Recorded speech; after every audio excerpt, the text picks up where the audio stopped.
مست پسرلی دی مست احساس دی هی ورنی والی دا امن لاس دی. د ملي ټلویزیون ډیرو درنو او قدرمنو لیدونکو السلام علیکم ورحمت الله وبرکاته. تمه لرم چې روغ جوړ خوښ او خوشحاله است. دوستانو راغلی د باوړۍ سیمه ته د برمو سیمه ته چې دلته ډېرې برمې کیندل سوي دي، ډېرې باوړۍ جوړې سوي دي. دا مهال هم پر ډېرو باوړۍ باندې کار شروع دی چې عام روزه خلک لګیا دي، نوې نهال شاني کوي، نوې نهالان کښېنوي، نوې باغونه ډیزاین کوي او د دې ترڅنګ دلته ډېرې د مکارې ځمکې سته، ډېرې د مسوي دي، هغه که د زیرو په برخه کې، د تورې او د سپینې زیرې، د اوربشو په برخه کې، د غنمو په برخه کې او د دې ورښتونو سره ماشاءالله ډېرې ښایسته سوي دي، ډېرې سمې سوي دي او تقریبا زموږ د معلوماتو له مخې تر حاصله پورې هم ځان رسولی سي. موږ راغلي یو کوم چې تاسو د کمرې په مخ کې شاوخوا سیمې وینئ، دا ټولې د باوړیو سیمې دي. موږ ځو همدغه سیمو ته او هلته د بزګرانو سره، د کروندګرو سره، د دهقانانو سره په دې تړاو باندې مرکې کوو چې د دوی باغونه څنګه دي، کښت او کروندې څنګه دي، د دوی روزمره ژوند څنګه تېرېږي او د اوبو کچه څنګه ده، د اوبو کچه رالوړه سوې ده د وروستیو ورښتونو سره او که نه. تاسو هم زموږ سره پاتې سئ ځکه چې زابل هم دوستانو یو له هغو ولایتونو څخه دی چې تقریبا د 15 څخه تر 90% وګړي په کرهڼه او مالداري باندې بوخت دي. زه چې په کومه ساحه کې ولاړ یم دا هغه ساحه ده چې یو طرف ته مې د ګمردې غر دی او بل طرف ته مې هم د کوهي غر دی چې دا هم د باوړیو په سیمو کې هغه وروستۍ سیمه ده او د هغه اخواته بیا د میزان ولسوالۍ شروع کیږي او دا منطقه ټوله د باوړیو په نامه باندې یادیږي او هلته د همدغه باوړیو مختلفو نقاطو ته ورځو، هلته د کروندګرو سره هم مرکې کوو. تاسو هم زموږ سره پاتې سئ. غاټول زوړ شال کړ پر ګریوان ساري باورا د مینې کاوي خبرې شنا تو تنګ. دوستانو بیا هم ښه راغلاست. ستړي مه سئ. حاجي صاحب نوم مو څه دی؟ اسمت الله. اسمت الله صاحب دلته څه کوئ؟ دلته مو بزګري ده، د جاسانې که په سیمه کې دغه لاندې باوړۍ بزګري ده، هغه دغه کاروبار ده. د حاصلات د څه شي او دغه بزګري د څه شي دغه د تاکانو ده، انځر هم دي، د انګور هم دي. پروش کال هم د چندانې کار نه وکړ خو بیا هم ښه سول. یعنې څومره در ووتلی؟ 40 لکه 50 لکه بیا جوړې کړي زیات کار ماشاءالله. او سږ کال خو نو ډېرې زیاتې جوړې که مرضونه یې نه وکړو بیا یې جوړوي. سږ کال به ستاسو په فکر څو جوړي؟ په الله خو خدای ته معلوم ده چې ګوره څو به شي. 100 لکه به جوړي که سږ کال وکړه خدای کول دغون جوړې کړه ماشاءالله. دوستانو دا په دې کوچني باغ څخه چې تاسو اوس یې دا د پر سکرین باندې وینئ 40 لکه د په وینا باندې تېر کال جوړې کړي دي او سږ کال به انشاءالله شاوخوا نو طبیعي خبره ده 100 لکه جوړي ځکه چې ورښتونه ډېر زیات وسول، د اوبو کچه ډېره زیاته راپورته سوې ده. اوبه دا د موږ په دښتو کې ګرځو، په ډېری ساحو کې نوې برمې کیندل کېږي، نوې برمې جوړېږي، نوې اودونه جوړېږي، نوې باوړیانې جوړېږي او د دې ترڅنګ داسې کسان شته چې اوس دا د نوي باغونه ږدي، د انځورو باغونه ږدي، د تاکانو باغونه ږدي. نو لامل هم یو عمده لامل دا دی چې دلته اوس اوبه ډېرې سوي دي، د اوبو کچه راپورته سوې ده او پر کښتونو باندې به هم ښه تاثیرات ودرېد. د دې ترڅنګ لکه دې ورور چې یادونه وکړه چې څوک 10 لکه حاصل یې تېر کال اخیستی، سږ کال به انشاءالله له هغه باغ څخه 40 لکه افغانۍ حاصل ترلاسه کوي انشاءالله، ځکه چې دلته کښتونه ډېر ورسره ښه سوي دي او موږ چې څه شاوخوا منطقې ګورو د اوبو کمبود نشته. ډېره زیاته مننه حاجي صاحب، کور مو ودان. نو دغه مخامخ باغ دا فکر کوم چې دا هم زاړه تاکان دي که 2 کلن تاکان دي؟ دا څنګه یا نوې تاکان دي؟ دا حاصل نه دی رسېدلی و. دا خو هم سږ کال یو څه حاصل کوي و که خدای که اوبه پسې ورسي بیا کوي، که نه فروش کال یې وکړو خو توی یې کړو. بله په ډېرو ساحو کې دلته شاوخوا نوې برمې جوړېږي، نوې برمې کیندل کېږي، نوې اودونه جوړېږي. دا دی چې زموږ اساسي مختم یو او دا دی نوی جوړ سوی دی، دا نوې اودونه جوړېږي. د دې هغه عمده لامل تاسو څه بولئ؟ ولې دا خلکو دومره زیاته کښت و کروندې ته دلته مخه کړې ده؟ خو مجبوره دي، نو دغه کار ده بس سره برابر نو ژوند تیروي نو څه خواري وکړي. زما په فکر باندې یو عمده لامل بیا دا مې دلته ډېر خلک په کرهڼه او مالداري باندې بوخت دي او دا یو زراعتي ولایت دی، تقریبا 15% خلک د دې ولایت ته په کرهڼه او مالداري باندې بوخت دي او ورځ په ورځ هم دغه کار د کرهڼې او د مالداري برخه نور هم پرمختګ سره ورکوي. و نو دغه کار د نو بل کار نشي کولی، نو څه وکړي؟ نو دا ژوند تیریږي، دا کلونه دي آباد دي.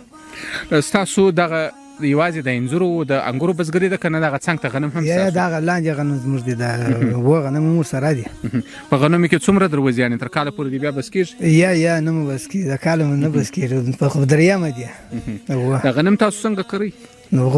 ټکټر واچو بالا چې دیاره کو بالا وبو دې څه لګوي نو دغه رقم لګوي بیا د کال په جریان کې نورې ستړیاوې لري ونه خو به دې ریبو به راټولو به ټول کال ورته نه شي چې نیو کو نو نه کیږي او د انګورو ستړیا ډیره ده که انځورو ستړیا ډیره ده یا د انګورو د پر ډیره ده هغه د انګورو د پر ډیره ده حاصلات ته کمی وشي د کال په پای کې چې تاسو کله محاسبه ورته کوي نو هغه حساب د کمی ډبلېږي د انځورو ده د انګورو د چندانې نه ډیریږي خلکو ولې دلته ډیر وس انځورو ته مخه کړې ده پخوا خو دا شی ترویج نه و اوس دا ډیر ترویج شوی دی نرخ پیدا کوي بس پر مخ ولاړو تجارت یې سم سولو کار برابر ده انګور خو نو مرزونه ډیر کوي انځور بیا دون مرزونه نه کوي سره په دغه باندې خلک بس هغه ته کار ډیر کوي نو شي پیسې هم جوړې درې وخته پورې نرخ پیدا کړي خیر اوسې ډیره مننه چې زموږ سره خبرې وکړې کور مودان په خیر اوسئ دوستانو زموږ سره پاتې دا غم وسواس دی ماست په سرلای دی ماست احساس دی هیواد نیوالی دا امن لاس دی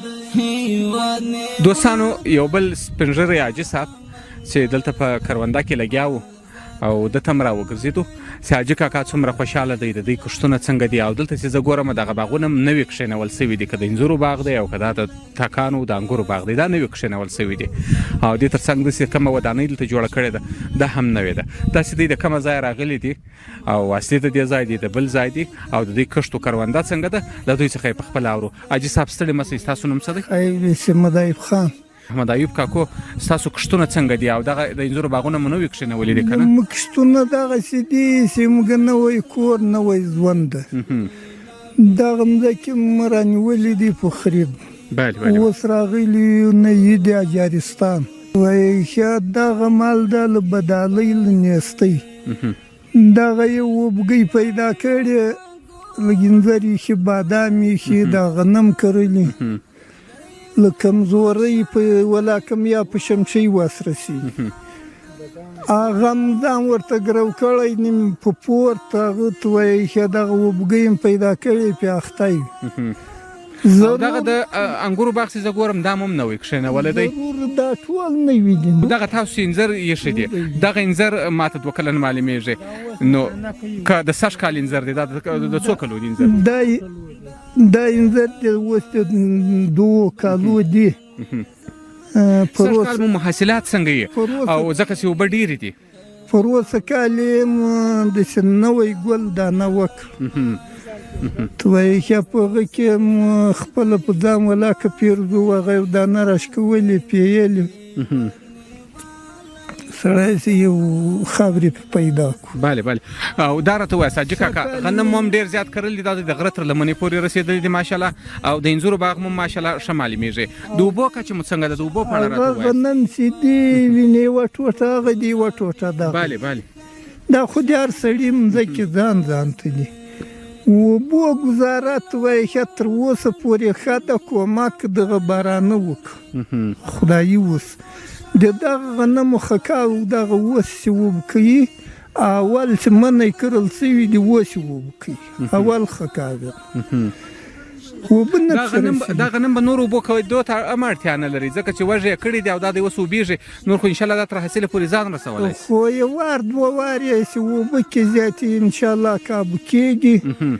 خو نن چې دوی ته لږ دا پر تاسو چې په ژوند کې تجربې حاجي صاحب تېرې سوي دي کومې تجربې چې پر تاسو تېرې سوي دي په ژوند کې تاسو هم د لوړ سن خلک یاست دغسې ورښتونه مو په تېرو څو کلونو کې نه پایدېږي خو دا شنه په اوبو دي بله بله که اوبه نه وي ته وایي ښه اوبه پسې ونه رسېدې دغه یې کرلي خواري برباد پر اوسه کال دغه پوټیان ته وایي ښه هغه یې ما وراره ده دغه د کندې هغه خوانځکه بله بله غنم یې وکرل دیمه دی بوټي وکړ د لواره سره راشنه سو شایله ولاکه دغسې کړي نو ته وایي ښه کې وشي یعنې ګټه یې نه ده ورته کړې یعنې وخت پاته دی لم نه ده معلومه مصرف یې باران نه و اوبه نه وي تاسو څو کاله کېږي چې دلته پراته یاست دلته مو اړولي دي سږ درې څلورم کال مو ده. په تېر کال کې محصولات څنګه ول او سږ کال به محصولات څنګه دي؟ ښه تېر کال هم ښه ول. سږ کال یې پې ښه بولم.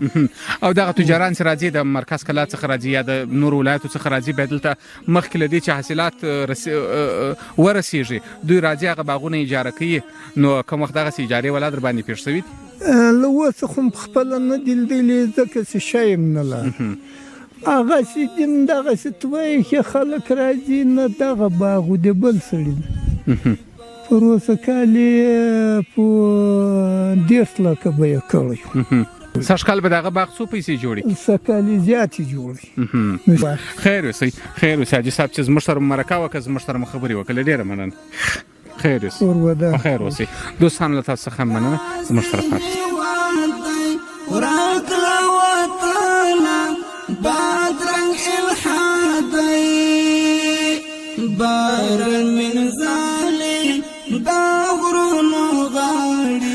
درنو دوستانو، یو بلې منطقې ته راغلي چې د حاجي حسن نیکه په نامه باندې دا منطقه،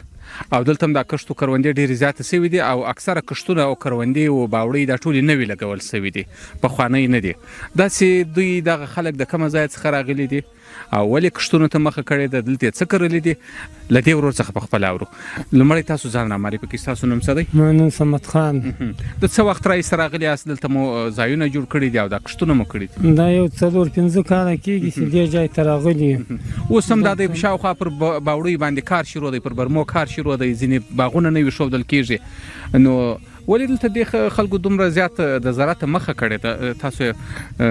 لامل څه بولئ؟ یعنې دلته اوس امنیت تامین دی او څه رقم حساب دی؟ دلته خو ډېر ښه امنیت ده، ډېر ښه سودکې ده، قراري ده، یو شی هم نشته. خو دغه موږ دا کښتونه ایښي. دا ستاسو باغ؟ دا ستاسو باغ؟ زه فکر کوم چې دا 2 کلن نیالګي دي. و دا 2 کلن دي. نو څنګه دی وضعیت یې څنګه دی؟ سږ کال حاصلات څنګه درشي؟ نور ښه دي، خو دغه انبارونه او د دغه شي قدرت موږ نه لرو. په روش کال مې دې باغ څخه څومره حاصل واخیستی؟ یعنې یو نمونه یې وکړله، یو نښانه یې وکړل، دغسې یو 40,000 داسې شاوخوا به او سږ کال څه فکر کوئ؟ سږ کال به انشاءالله ډېرې جوړې نه کړي؟ سږ کال چې انبار وخوري، سږ کال خو ډېرې جوړوي. 10 انبار وخوري څو به جوړوي؟ چې انبار وخوري څو به جوړې کړي؟ دغه یو 8 شاوخوا خو نه جوړوي. یعنې تېر کال 40-40 افغانۍ او سږ کال 10 لکه 9 لکه 8 لکه، ډېر زیات لوی فرق دی واقعیت هم. او ته دغه ورښتونه سي وسول، بارانونه سي وسول په مختلفو ساحو کې، د زابل په ټولو ساحو کې، او دلته هم دا د ماشاءالله اوبه بیخي زیاتې سوي دي په دې منطقه کې. تاسې د دغه څومره تاسې خوشحاله یاست؟ اوبه هم څومره راپورته سوي دي؟ اوبه هم ډېرې ښې برابرې دي، منطقې هم آبادې شولې، غنمو ته ډېره وسایګلوت ورکړل، اوس هم ځینې مه خکاونه نه دي مات کړي. دغه اود څه دی؟ دا اود مو هم نوی کښېنولی دی که نه؟ و دا نوی ده. دا د اوبو ظرفیت دومره اوبو ظرفیت لري چې دا باغ مو ټوله اوبه کړي؟ یا نه شي لرلی، دومره هغه نه لري. اوبه نشته، اود خو غټ ده، خو اوبه بس قدرت یې نه لرو. بس داسې یو چوکا شمسیان یې ورته بسته کړي، نور چې داسې وس نه لرو.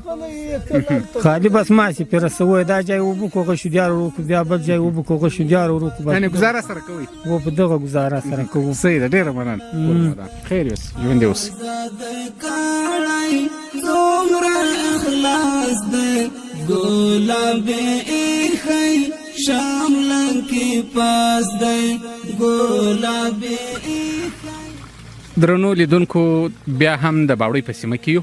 او دلته یو باغ ته راغلي وو. دا دهقان ور، دا بزګر ور هم په دې باغ کې وو. د ده څه پوښتنه کوو چې دلته بزګر دی او که د مځکې خپلې دي او دې تر څنګ ډېر ښه حاصلات یې ماشاءالله ورکړي دي. سږ کال باغونه دا درختې چې زه وینم ټولې ډکې دي او نور فصلونه هم ډېر ماشاءالله شنه دي. حاجي صاحب اول ځان راوپېژنئ، نوم مو څه دی؟ او دا راته ووایه چې سږ کال مو حاصلات څنګه دي او دغه طرفونو ته مو څه شي کرلي؟ دا زیرې دي که نور څه دي؟ نوم مې فیض الله ده. و دغه خو نه باغونه دي، هغه ښه بیا زیرې دي، بیا هغه خوا ته لرې بیا غنم دي. ګوره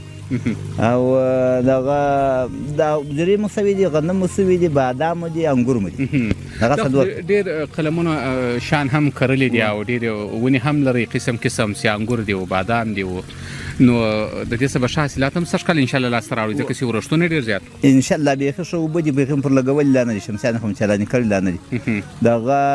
ټوله شیان اوبه دي، او انځر چې دي هغه مو اوس ایښي دي، نو دی پاس بیا حاصل کوي 2-3 کال بعد. او نور ټوله شیان انشاءالله ډک. نور کلو به یا بادام وي، غنم به نه وي، یا به غنم و بادام به نه و، یخ به ولي. سږ کال انشاءالله ټوله ښه برابر تر اوسه. اوس له پاسه نو ګوره که یوه پت په تیرو کې ویل کېږي چې دلته په دې منډیکو کې چې نه وه دا سپېرې دښتې ولې اوس چې شاوخوا ګورې هر څومره چې سترګې دي دید کوي تر هغه اندازې پورې باغونه دي د برمې دي چې تاسو باوړیانې ورته وایاست دغه مځکې ټولې اوس شنې دي نو خو نفوس ډېر شو پر کلو نه ځای د پخوا به کلي کې نیمکۍ مځکه وه یا بشوارو هغه اوس هر کور چې یو نفر اوس 10 نفر مجبوره دي برابر اخیست یعنی په دغه باغ باندې ستاسو هغه د کور روزمره ژوند ښه مخته تللی شي انشاءالله تر اوسه پورې شکر ده ګزاره کوي و څه پور خامخا دا نوي نوی د دانې علاوه اوس هم د غټې درختې نه دي چې غټ شي بیا خدای کړي بیا بیخي ښه دا د بادام خو هم تقریبا دا د حاصل ته نږدې دي که نه نو ډېری وختونه د تجاران راځي هغه باغونه اجاره کوي چې هغه په حاصلاتو کې لا هم هغه فاینل هغه حاصل ته نه وي رسېدلي یو څو ورځې پاتې دي هغه باغونه اجاره کړي نو څنګه تاسو څوک راغلي تر اوسه پورې خو نه دي راغلي اوس له پاسه نو بیا راځي چې څه د ډالۍ ملي څه دغه کله تاسو دا قرارداد ورسره کوئ د اجارې تاسو دا یو دوه درې نور دي اخوات هغه ورکوي هغه ښه یو رقم پیوند هم زموږ دا پیوندونه هم دی سره ګډ پیوندونه دي څوک کاټي دي څوک کاغذي دي څوک هغه بیا ویني یو رقم پیوند هغه بیا اجاره کوي یا ته لوړ هم ستا په هغه لرې باوړي دا زیرې څنګه کوي دا زیرو د ترتیب یو څه واضح کوي دا سره کوم ترتیب سره دا سپینه زیره ده که توره زیره ده کوم هغه خو توره ده سپینه بیا هلته لرې خو هغه د کشني کشني بوټي هغه معلومېږي نه بیا وروسته به معلومېږي او توره دا تورې زیرې چې دي دا بیا په غنم کرو یا دغه دوپل وکړو بیا یې ور واچو بیا درېیم کال بعد حاصل کوي للمي غنم یا هم دغه د دیما غنم و د دیما کښتونه مو شته وه ګوره دیما مو کرلي دي څه اوس معلومېږي نه کشني نه دیما مو کرلي بله بله او دغه ورښتونه یې تر حاصله پورې رسولی شي که خدای کړ بیخي که نور تر اوسه بیا بیخي نور اعلان دغه یې لا رسولی په تېرو کلونو کې به هم د دیما حاصلات هم چندانه یې اخیستې یا نو د کم وو خو وچکالي وو او یو د ملکه سم اخیستې دغه خو بیخي نه دي اخیستې دیما یعنی ستاسو مطلب دا دی چې سږ کال به انشاءالله دهقانان ښه حاصلات واخلي د کال په پای کې که خدای کولی انشاءالله ورحمن انشاءالله صحیح ده مننه کور مودان دوستانو زموږ سره پاتې شئ شامل کی پاس دے پالتا گورا دا سنگر پاک دے دینو خوشحال دے وطن آزاد دے لیدونکو یو بلې ساحې ته رالو چې دلته نوی باغ ښودل کېږي زه چې تر کومه پورې فکر کوم نو دلته دا د اوبو چک ډیم هم ورته جوړ کړی دی شاوخوا یې ولې ورباندې ایښی دي او د دې تر څنګ دغه د یو بل اتاق جوړوي په باغ کې چې دلته څاله ورته وایي دا څاله جوړوي خو دا لږ معیاري ده دا څاله د خټو څه جوړېږي پخڅې څه جوړېږي ممکن دا ښه معیاري چې جوړه شي ځکه دا څاله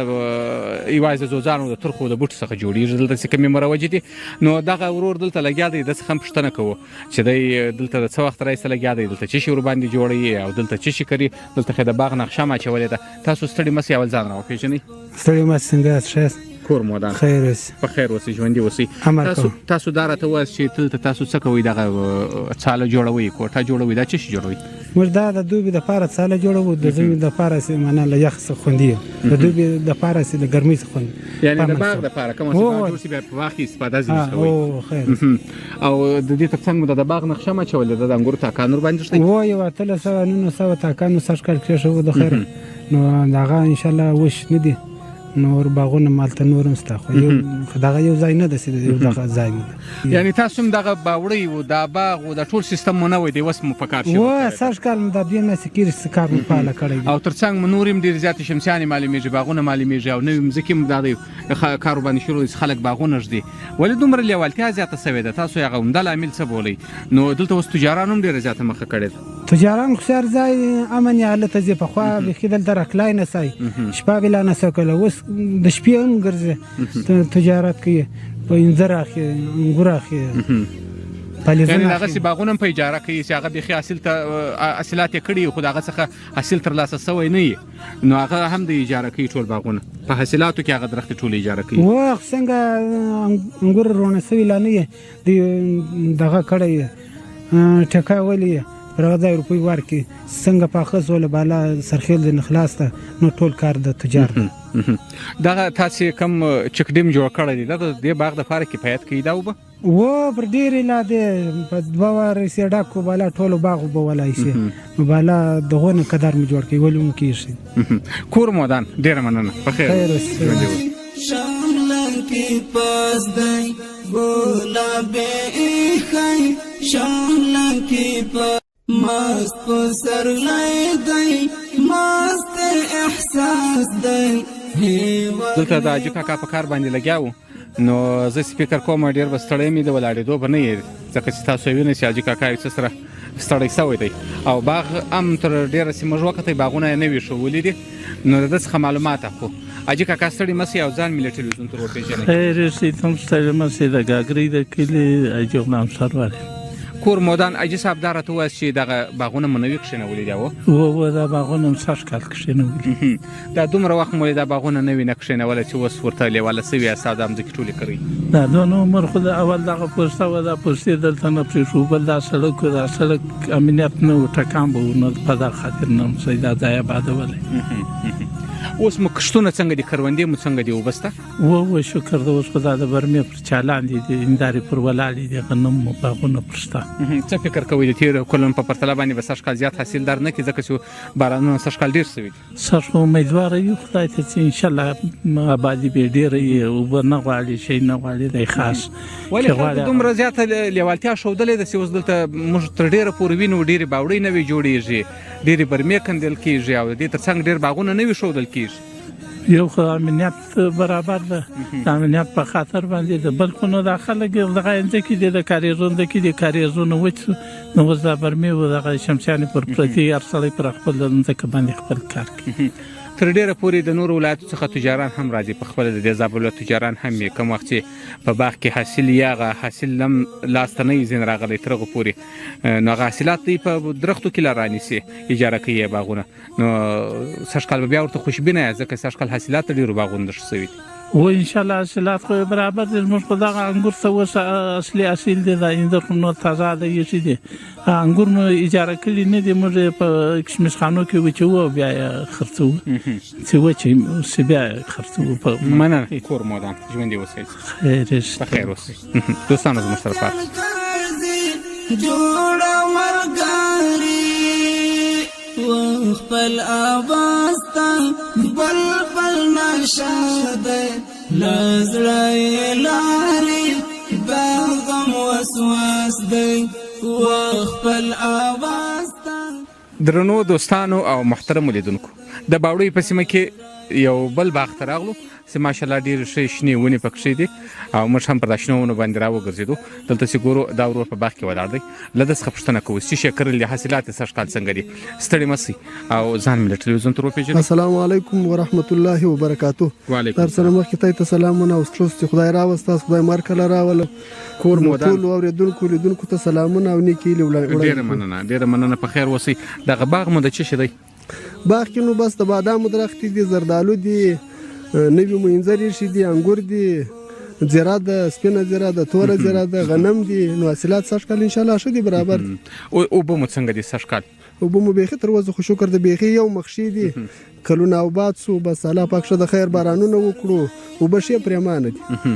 او دغه منطقو کې ویل کېږي چې دې خواته د باوړیانې ډېرې زیاتې سوي دي دلته په امیانه اصطلاح باندې نو هغه سیمې چې په تیرو څو کلونو کې هم دلته هغه دغسې شاړې پاته ولې اوس ټولې کرل سوي دي باغونه سوي دي نن موږ ولیدل په ډېری ساحو کې چې هلته زیرې کرل کېدې یا هم للمي غنم کرل سوي یا هم نور کښتونه سوي ول د دې تاسو لامل څه بولئ ولا خدا د چې کال آباد سو خلک خوشحاله دي نو په اصطلاح باندې په بارانو باندې ډېر خوشحاله دي د بارانونو شروع سو ټولو خلکو کښتو ته مخه کړه نوي کښتونه یې وکرل او نوي په اصطلاح باندې زیرې و غنم و نیالان یې نوي کښې شو نوي باغدارۍ یې سره فعاله کړې کلونه آباد سو اوبه ډېرې سوې نو دا بس د الله پاک یو غټ فضل و چې پر خلکو اوس او بل یو غټ لامل یې زه دا هم بولم چې دلته امنیت اوس شتون لري په تېرو کې ډېری وختونه دلته جنګونه ول د جنګونو غږونه ول نو دلته خلکو زړه نه ښه کوي باغدارۍ بلې و پخوا دا سیمه ډېره په اصطلاح باندې په خطر کې وه بزګران هم زړه نه ورته ښه کاوه زمینداران هم زړه نه ښه کاوه ټکان به و مشکلات ډېر و په اصطلاح باندې ربط و آمد یې تکلیف و نو مځکې دغه شاړې پاتې وي اوس خو ډېر ښه امنیت هرې خواته ځي د شپې د ورځې په اصطلاح باندې سهار هم په امن سو شمسۍ و مولدان و ټول شیان په امن دي هېڅ مشکل نشته که د شپې ځې که د ورځې ځې نو پخوا مشکلات بیخي ډېر اوس شکر دی الحمدلله هېڅ مشکل نشته خلک ټول خوشحاله دي مشکلات یې حل تاسو ول چې دغه باغ د بادامو دی کوم چې موږ او تاسو دا اوس پکښې ولاړ یو دلته ولې دا بادام دومره زیات ترویج دي ولې تاسو نورو میوه لرونکو ونو ته ترویج نه ورکوئ ولا اوس فعلا خو له پخوا څه بادام رواج دي نو ښه خبر دا ده چې نوي نیالان کښېنول شي او ښه پیوندي نیالان دغه مځکې هر شی کوي، که د هر میوه کې، که د هر شي درخت کې، که هر شی کې کښېږدي دا مځکې کوي. خو خلک اوس فعلا دلته د بادام و انګور رواج دی، نو خلک ټولو خلکو دغه ته مخه کړې ده. خو نوي په اصطلاح باندې ښه پیوندي نیالان باید راوړي، نوي شیان ښه په اساسي شکل او په اصطلاح باندې په دا نوي عصري شکل باندې باید زمینداري فعاله کړي. تور او سپینه زیره هم تاسو ول چې موږ کرلې ده او دا څنګه ته معلومیږي تور او سپینه زیره د دې د کرلو ترتیب څنګه دی او د دې به مساشکل حاصلات څنګه دي؟ ولا حاصلات خو سږکال بیخي شکر ده ښه دي، بارانونه شته، اوبه ډېرې دي. او ترتیب د کرلو دا د توره زیره چې د توره زیره کرل کېږي اول کال په اصطلاح باندې په مځکه کې پاشل کېږي، په دوپال کې چې وکرل شي ډېره به ښه کنې خلک یې په نوکپال هم کري، خو اول کال غنم ورسره اچوي، 2 کاله بیا دا حاصل نه کوي، 3 کال حاصلو ته رسېږي. کله چې حاصل وکړو بیا نو تخمینا 10 کاله 15 کاله دا حاصل ورکوي. پس له هغه څه بیا نوي تخمونه کې تویېږي، نو هغه بیا راشنه کېږي، خو تر ډېره وخته پورې دوام لري. او پاتې سپینه زیره چې دا خو د 1 کال دپاره ده لکه غنم، هغه چې مځکه شیدیاره سو برابره سو بیا سپینه زیره پر پاشل کېږي، بیا یو شاخ یا جال یو شی پر کشېږي یا جارو چې خالي دا د لږ نو کې تر خاورې لاندې سي، که چیرې ډېره لاندې سي بیا نه شنه کېږي، دا ډېره په ځان شنه کېږي. یعنې سږکال به هم د تورې او د سپینې زیرې حاصلات څنګه ولا د ټولو حاصلات شکر د بیخي ښه دي، که توره زیره ده، که سپینه زیره ده، که غنم دي، که بادام دي، که انګور دي، تر اوسه خو ټوله شکر د ښه دي الحمدلله، هیڅ مشکل نه لري. کور مدان سلامت اوسئ. شملن کی پاس دے مست پسر لائے دے مست احساس دے ہی ورنی والی دا امن لاس دے. لیدونکو یو بل کروندې ته راغلو چې دلته زیره کرلې ده، دا چې توره زیره ده که سپینه زیره ده او په څه وخت کې حاصل ته رسېږي او دلته د حاجي کاکا دی هم په دغه واښه ځینې راکاږي چې پوجي ورته وایي، دا پوجي د دې زیرې ورکوي. د دوی څخه معلومات اخلو، تاسو هم زموږ خپرونه تعقیب کړئ. حاجي صاحب دا راته ووایاست چې دا توره زیره ده که سپینه زیره ده؟ یا دا توره زیره قربان دي سم.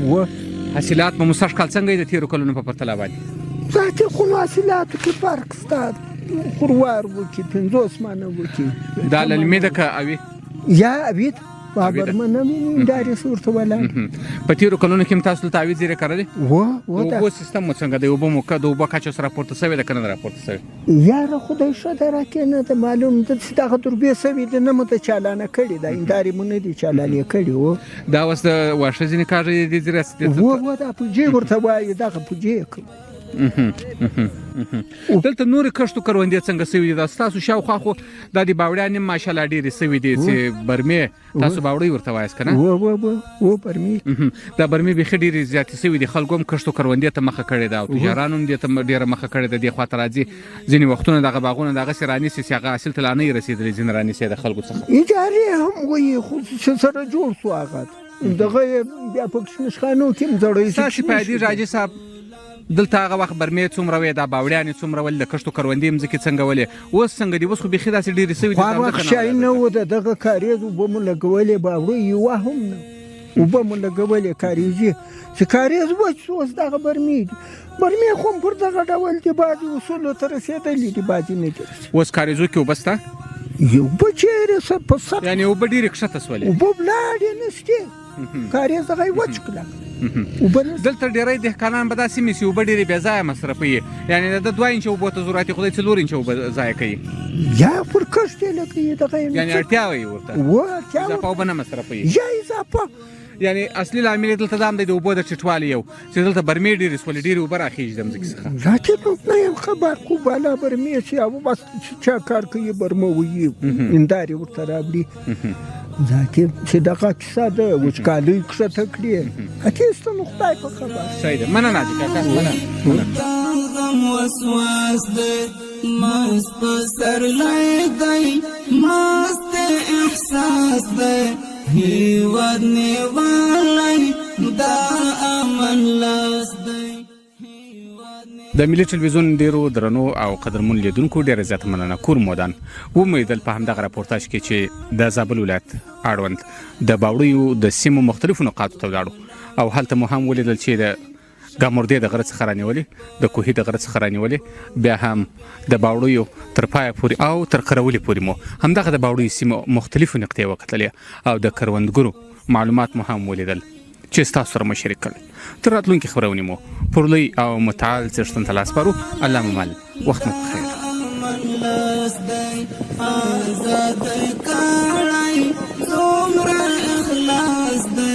گلاب ایخی